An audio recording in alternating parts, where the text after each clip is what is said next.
شعیب اختر یو ځل بیا په افغان کرکټ بورډ باندې غږ کړی. سلام او مینه ګرانو دوستانو، وخت مو په خیر. د ویډیو د مخه زموږ چینل سره حتما سبسکرایب کړئ.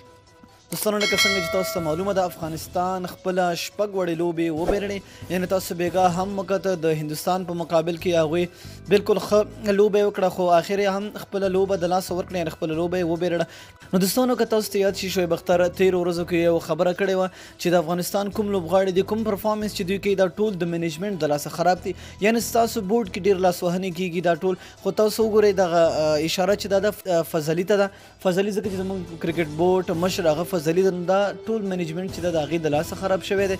او شعیب اختر داسې هم ویلی و که چېرته ستاسو مینجمنټ ټیک شي، نو یا ستاسو مینجمنټ روغ شي، نو ستاسو لوبغاړي هم کولی شي چې هغه ښکلی پرفارمنس وکړي. نو ستاسو په بورډ کې ډېرې لاسوهنې کېږي، یعنې غلطیانې ډېرې دي.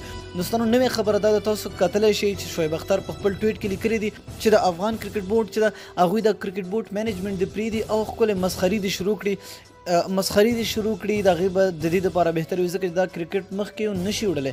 دوستانو تاسو وګورئ شعیب اختر دا هم لیکلي چې په نړیوال جام کې بالکل زموږ لوبغاړي یعنې زیرو دي، بالکل یوه لوبه هم موږ نه ده ګټلې، یوه لوبه هم افغانانو نه ده ګټلې.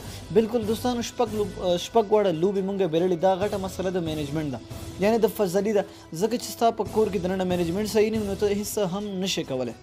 نو دوستانو تاسو د شعیب اختر دغه خبرې ته په کوم نظر ګورئ؟ لاندې په کمنټ کې خپله نظریه هم موږ سره شریک کړئ. ویډیو خپلو دوستانو سره هم شیر کړئ. تر بلې ویډیو د لوی الله په امان.